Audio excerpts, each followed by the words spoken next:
এই ওয়েবসাইটের font family এখন যদি দেখি কি দেওয়া আছে, এটা হচ্ছে ভিটি ফন্ট। তো এই ফন্টটা যদি আমি চেঞ্জ করতে চাই তাহলে এডিট উইথ এলিমেন্টরে গিয়ে মানে প্রত্যেকটাই আমি ফন্ট যদি দেখি তাহলে হয়তো বা সেমই আছে। হ্যাঁ, ভিটি ফন্ট টাইটেলে টেক্সটে সব জায়গায় হচ্ছে সেম ফন্ট দেওয়া আছে। ওকে, তো আমি যদি এটা চেঞ্জ করতে চাই তাহলে কি করতে হবে, আমি এখন হোম পেজে আসি, এডিট উইথ এলিমেন্টরে গিয়ে আমি ধরে ধরে চেঞ্জ করে দিব, আবার অ্যাবাউট পেজে গিয়ে হচ্ছে ধরে ধরে চেঞ্জ করে দিব। না, এটা গ্লোবালি চেঞ্জ করে দিলে আমাদের আর ধরে ধরে চেঞ্জ করে দেওয়ার দরকার নাই। তো আমি কি করব, এটা হচ্ছে প্রথমে এডিট উইথ এলিমেন্টরে গিয়ে তারপর এটা আমি ফন্ট চেঞ্জ হয়ে যাবে, ফন্ট ফ্যামিলি অথবা কালার আপনি যেটাই চান চেঞ্জ করে দিতে পারবেন ইন্টায়ার ওয়েবসাইট। ওকে, তো এলিমেন্টর ওপেন হয়েছে, এখান থেকে আমরা জাস্ট সাইড সেটিংয়ে যাবো। এখানে গিয়ে গ্লোবাল কালার, এখান থেকে আপনি কালার মেনটেন করতে পারবেন। এখান থেকে প্রাইমারি কালার যেটা দিবেন, সেকেন্ডারি কালার যেটা দিবেন, টেক্সট কালার যেটা দিবেন। তা আমি যদি আসলে এটা হচ্ছে ধরেন আমি এই কালার একটু কমাই দিলাম, কালারটা হচ্ছে এই কালার দিলাম, আর এটা হচ্ছে একটু চেঞ্জ করে দিলাম। তো এইভাবে চেঞ্জ করে দিয়ে সেভ চেঞ্জেস দিবেন। দেন তারপরে হচ্ছে গ্লোবাল ফন্ট, এইখানে গিয়ে এই ফন্টটা বাই ডিফল্ট দেওয়া আছে। তা আমি যদি চাই যে আমি গ্লোবাল সাইটের জন্য হচ্ছে ইন্টার ফন্ট দেবো, ঠিক আছে,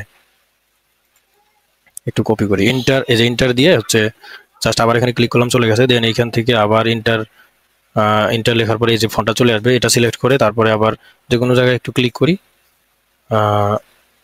হ্যাঁ, এই যে হয়ে গেছে। তারপর নিচেরটা টেক্সটে এখানে গিয়ে আমি ফন্টটা দিয়ে দিই।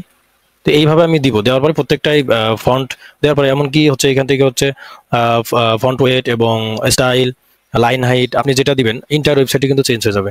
তো আমি সবকিছু চেঞ্জ করতেছি না, কারণ ভিডিওটা হচ্ছে লেন্দি হয়ে যাবে। দেন আমরা ব্যাগে গিয়ে হচ্ছে কালার ফন্ট অ্যান্ড টাইপোগ্রাফিতে যাবো। টাইপোগ্রাফিতে গিয়েও আমরা এইভাবে চেঞ্জ করে দিব এখান থেকে, ঠিক আছে। ভি3 দেওয়া আছে, এখান থেকে ফন্ট সাইজ মানে বডির টেক্সট সাইজ কত চান বা কালার কি দিবেন, আমি এখান থেকে যদি বলি যে আমি ব্ল্যাক দিব তো ব্ল্যাক সিলেক্ট করে দিবেন।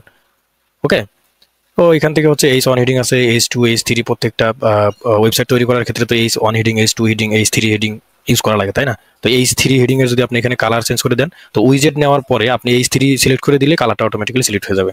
This is global system. Okay, then বাটনে আপনি হচ্ছে চেঞ্জ করে দিতে পারবেন। সো আমি এখন একটু দেখি যে আমাদের সাইটে চেঞ্জ হয়েছে কি না। আমি জাস্ট এখন ব্যাগে গিয়ে এখানে সেভ চেঞ্জেস দেওয়া আছে, জাস্ট এটা এখানে এডিট এলিমেন্টে দিলাম, বাট এখানে সাইটটা একটু ওপেন করি যে দেখি আমাদের সাইটে আদৌ কোনো কিছু চেঞ্জ হয়েছে কিনা। আমরা কিন্তু ইন্টার ফন্ট ফ্যামিলি দিছি, তাই না? এখন যদি আমাদের সাইটটা একটু চেঞ্জ মানে দেখি, সাইটের ফন্ট কিন্তু চেঞ্জ হয় নাই। তো চেঞ্জ না হওয়ার একটা কারণ আছে, কারণটা আমাদেরকে ফাইন্ড আউট করতে হবে। আমরা একটু সাইটটা এডিট উইথ এলিমেন্টে তো ওপেন করাই আছে, একটু ফন্টের অবস্থাগুলো দেখি কি অবস্থা। ধরেন আমরা এখান থেকে ওপেন করি আরেকবার, এটা কেটে দিলাম।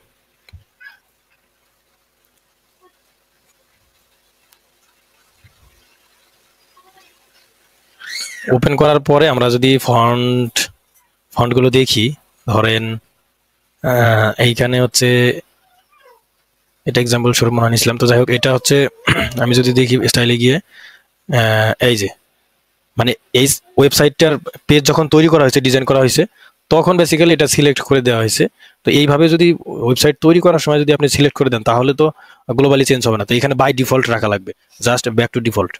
এই যে এখন হয়ে গেছে, চেঞ্জ হয়ে গেছে। এখন দেখেন ইন্টার হয়ে গেছে। এই যে আমি এটা একটু চেঞ্জ করি স্টাইলে গিয়ে, এই যে ব্যাক টু ডিফল্ট। এখন দেখেন এই যে ইন্টার, আমি ওইখানে যেভাবে দিছি ওইভাবে কিন্তু চলে আসছে। আমি একটু গিয়ে দেখি হয়েছে কিনা, দেখেন এই যে ইন্টার আসছে। আমি 25 দিছি, এই জন্য 25 হয়েছে।